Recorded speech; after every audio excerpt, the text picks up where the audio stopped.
Hey there, Gary Simmons again, talking to you about healthcare and medicine. But right now, we're really focusing on how to get in and how to get into the graduate schools.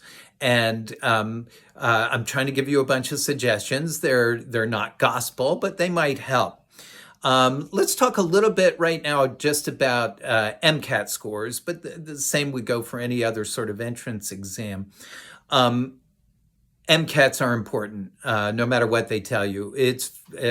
Every school is going to have some sort of formula of MCATs and grades, whether they admit it or not.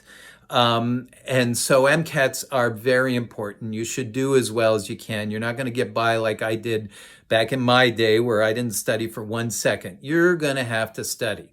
But what kind of studying works best? Well, there's no perfect answer to that, and you will get a wide range of opinions on it.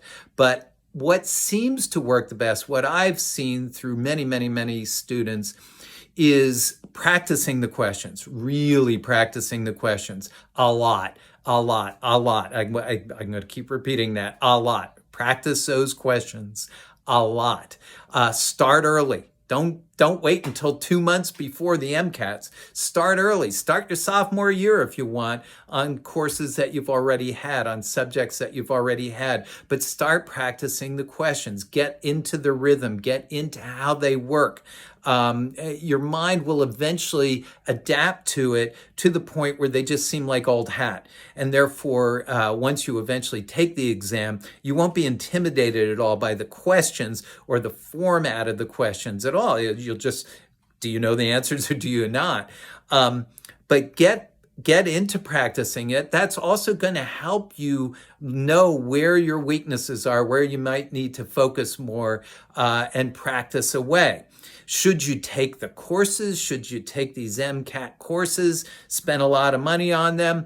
I have not personally seen them raise scores magically, go get 10 to 15 extra points. I do think they can probably add a few points for many people, but the real, going from a 490 to a 520 probably is not going to happen for most people.